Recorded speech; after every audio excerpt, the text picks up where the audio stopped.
Hey YouTube, it's Richard with Through the Haze Survival. Right now we're just waiting on the stove from the previous video to kind of burn off. So I thought I'd sit and talk with y'all about the truth of bushcraft, of wilderness survival, of primitive skills, of all of these things. Uh, there seems to be a lot of people who are doing it now for fame and glory, for just for money, to get noticed and stuff like that. Um, and not really to teach skills, kind of to make videos that are pretty and but they, besides the time that's spent on the videos, they really don't go out and practice these skills. Their knives have never been dinged up. They've never really had to put a sharpen on them or anything. And then you have a lot of companies taking advantage of this whole bushcraft craze, and it's unfortunate because um, while I do practice some bushcraft skills and wilderness survival and preparedness, I like to say, all encompassing, I practice self-reliance, relying on my skills, my experience. My cell phone just went off. And my equipment, the tools that I use to get me through any situation.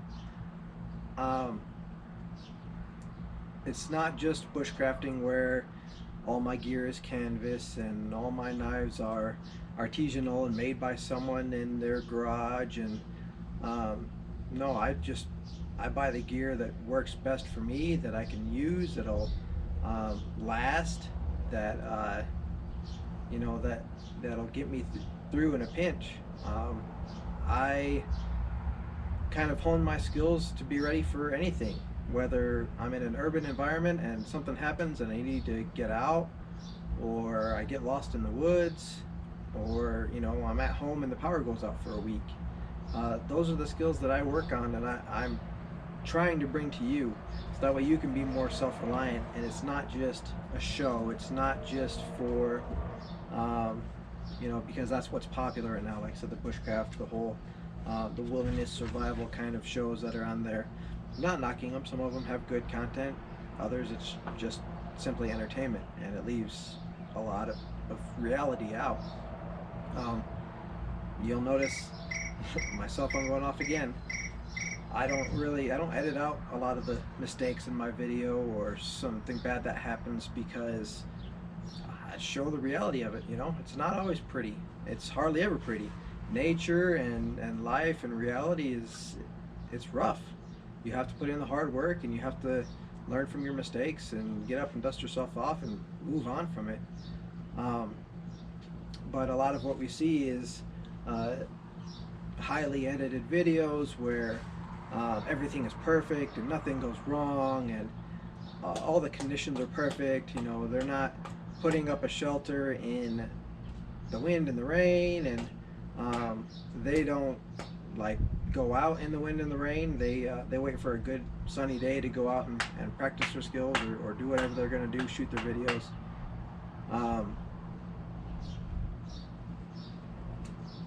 It's kind of hoodwinking people, I guess is the best word that I can think of right now, to think that you can just buy some gear and then go out, and then that's all you need. You can spend $200 on a knife and it'll break on you just like a $60 knife will, if you're not using it properly, if you haven't practiced with it, if you don't understand how to baton through wood, or what kind of woods are good for batoning for versus using an axe, and so forth, so on and so forth. You see all of these people who post, I have all of this gear and that makes me a bushcrafter, and I have this specific gear and these, a $300 axe, and that's what makes me the best. No, you can do the same with a $50 axe. It doesn't really matter. Let me get my cell phone.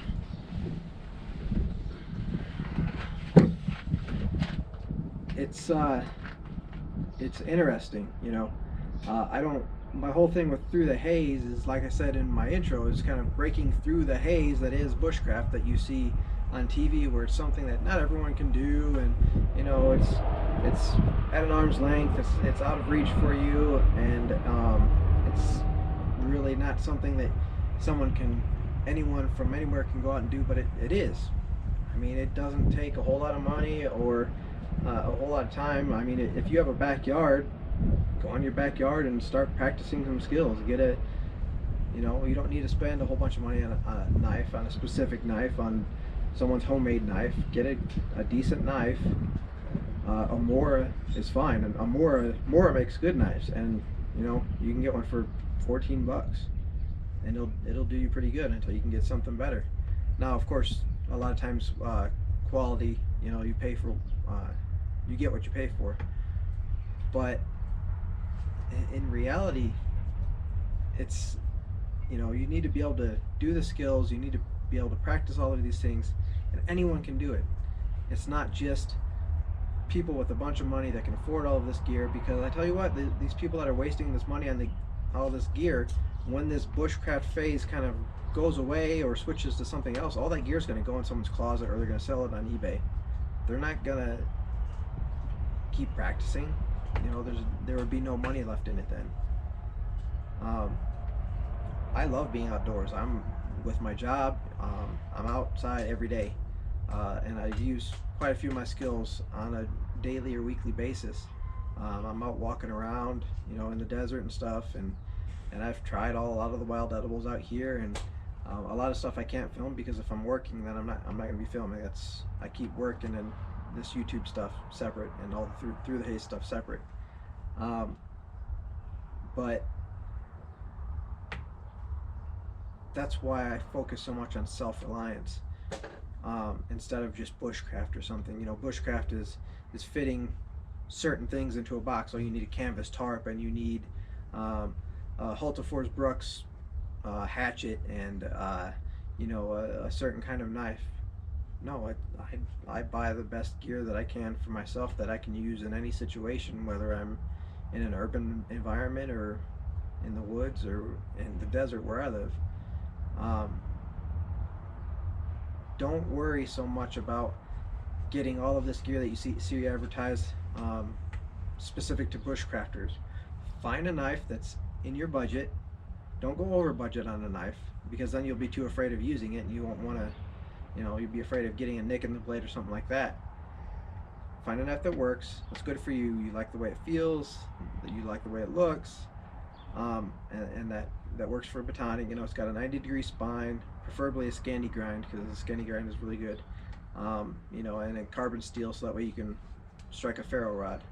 And then with a ferro rod, buy a ferro rod that works. Some of them work better than others. Most of them, they all throw sparks. You know, military surplus. I've gone over quite a bit of gear on this page. Some of it is good for everyday use. Some of it for once in a while use. Like my Hidden Woodsman haversack. It's a nice little pack that I keep with me all the time, and I can throw it in the car if I'm going somewhere, if I'm going far away from home. It's got everything I need in it. So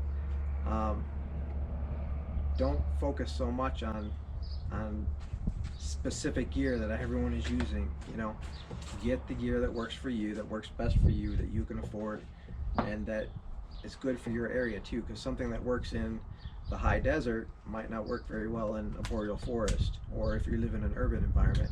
You know, if I'm in an urban environment, I'm gonna more than likely carry a multi-tool rather than a bunch of fixed blade knives. I might carry one fixed blade knife and then a multi-tool, because a multi-tool has several uses in an urban environment. Another thing to watch out for is when you're shopping for gear, a lot of stuff will be tagged with bushcraft. It'll say a bushcraft knife, bushcraft bag, bushcraft this, bushcraft that. That doesn't matter. On one of the military surplus websites that I was browsing recently, it said a bushcraft haversack. It was literally a mask, a protection mask, a pro mask bag, where you carry your gas mask in, that we use to, you know, carry our gas mask in the military. It's not a bushcraft haversack. It's a mask bag. Now it can be used as a bushcraft haversack, but don't fall into that trap because just because something says bushcraft on it, that it's going to be, you know, the best bag for you. Find something that works for you and buy it and use it. And find gear that you'll use too. Back when I started really getting into the preparedness stuff about 10 years ago, so I've been doing this about 20 years, but I got more into the preparedness stuff about 10 years ago. You know, I bought a whole bunch of stuff that I just sat in a closet or sat in storage and I never used it, never touched it.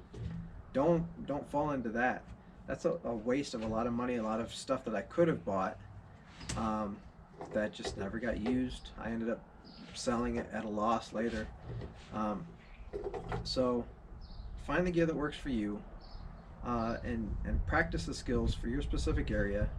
I'll cover urban skills, and I'll cover preparedness, and I'll cover wilderness survival skills on this channel, as I have already. But don't get sucked into this bubble that is bushcraft that's kind of become a meme now. You know, every bushcrafter will. There's an Instagram page called Bushcraft, and it makes fun of the bushcraft community on Instagram as a whole. You know, every Friday they'll have a bunch of gear layouts, and everyone will lay out all other pieces of the gear. And then probably what happens after that is they pack up their gear and it goes back in a closet. Don't fall for it.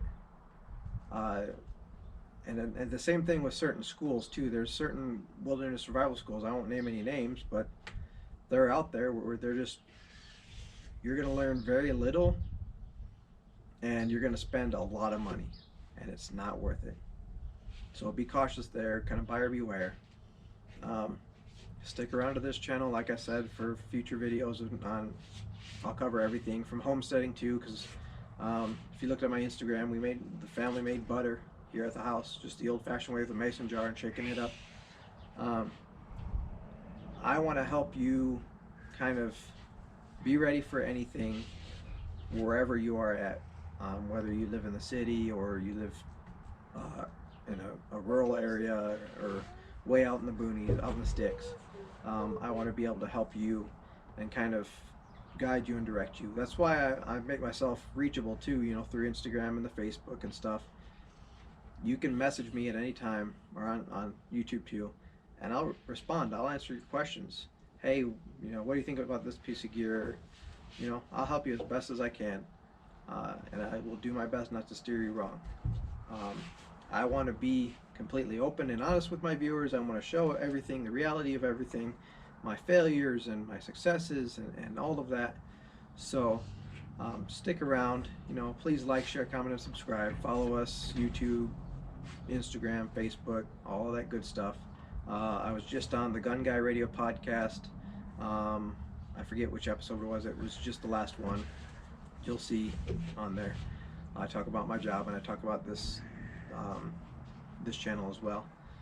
So just continue to help me out, watch me, you know, and I'll help you, all of you, out as best as I can.